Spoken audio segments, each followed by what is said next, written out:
ધોરણ 6 વિષય ગણિત પ્રકાશમાં પ્રકરણ 2 રેખાઓ અને ખૂણાઓ. ચાલો તો હવે આપણે રેખાઓ અને ખૂણામાં પહેલો વિચારો અને કહો જોઈએ. પહેલો પ્રશ્ન, રિહાને કાગળના એક ટુકડા પર એક બિંદુ દર્શાવ્યું. આ બિંદુમાંથી પસાર થતી કેટલી રેખાઓ તે દોરી શકે? તો કે અસંખ્ય દોરી શકે. ચાલો આપણે દોરીશું પણ. શીતલે કાગળના એક ટુકડા પર બે બિંદુઓ દર્શાવ્યા. તે આ બંને બિંદુઓમાંથી પસાર થતી કેટલી જુદી જુદી રેખાઓ દોરી શકે? ફક્ત એક. ચાલો કઈ રીતે આપણે જોઈએ. ચાલો અહીં એક બિંદુ આપેલું છે, તેમાંથી 1 2 3 આવી અસંખ્ય તમે રેખાઓ છે એક બિંદુમાંથી પસાર કરી શકો. એટલા માટે પહેલાનો અસંખ્ય જવાબ આવશે.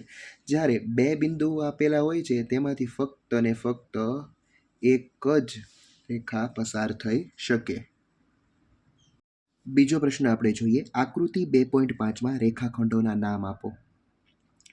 દર્શાવેલા 5 બિંદુઓમાંથી કયા બિંદુઓ ફક્ત એક જ રેખાખંડ પર છે અને કયા બિંદુઓ બે રેખાખંડ પર છે? ચાલો અહીંયા જગ્યા આપેલી છે એટલે મેં અહીં જ એના ઉત્તરો લખ્યા છે. તમારે તમારી પાકી નોટમાં લખવા. ચાલો કયા કયા? તો કે LM, MP, PQ અને QR, એટલે કે રેખાખંડ LM, MP, PQ અને QR. ચાલો હવે એક જ રેખાખંડ ઉપર હોય એવા L અને R, અને બે રેખાખંડો ઉપર હોય એમાં એટલે વચ્ચેના કયા? તો કે M, P અને Q. ચાલો ત્રીજો પ્રશ્ન, આકૃતિ 2.5માં દર્શાવેલા કિરણોના નામ લખવાના છે અને શું T આ દરેક કિરણનું ઉદ્ભવ બિંદુ છે? તો કે હા, એનો જવાબ એ આવશે. અને TA અને TB અથવા TN, જો TA અથવા TB અથવા TN એટલે કે બે કિરણોના નામ. ચાલો એના પછી ચોથો પ્રશ્ન જોઈએ આપણે. નીચેના દરેકને દર્શાવવા માટે એક કાચી આકૃતિ દોરો. મેં અહીંયા જગ્યા આપેલી છે એટલે કાચી આકૃતિ દોરેલી છે. તમારે તમારી પાકી નોટમાં દોરવાની રહેશે.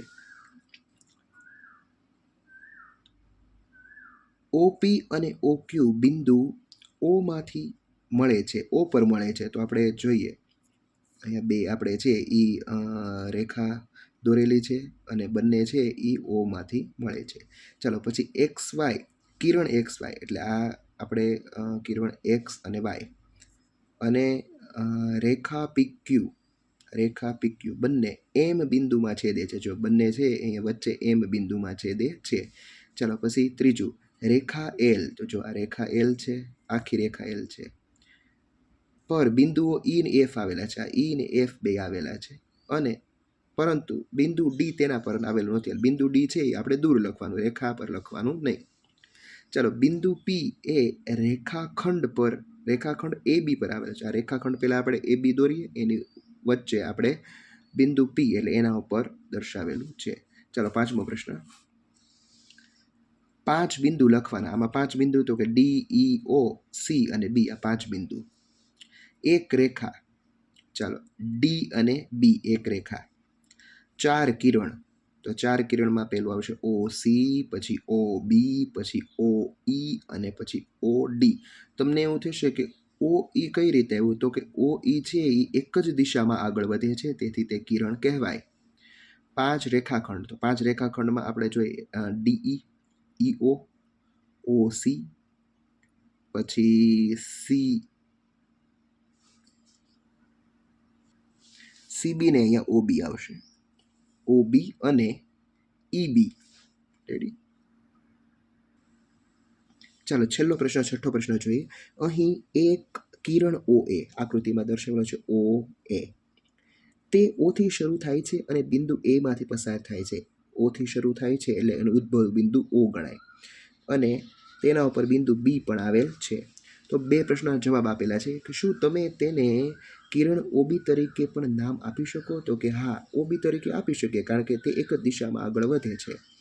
શા માટે? તો કે એક જ દિશામાં આગળ વધે છે તે માટે. બીજો પ્રશ્ન, શું આપણે કિરણ OA ને કિરણ AO લખી શકીએ? એટલે OA ને AO ન લખી શકીએ, કારણ કે કિરણ માટે છે હંમેશા ઉદ્ભવ બિંદુની જરૂર પડે.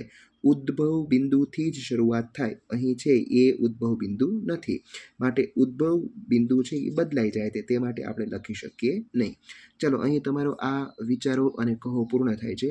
હવે આપણે બીજા વિચારો અને કહોમાં મળીશું. Thank you.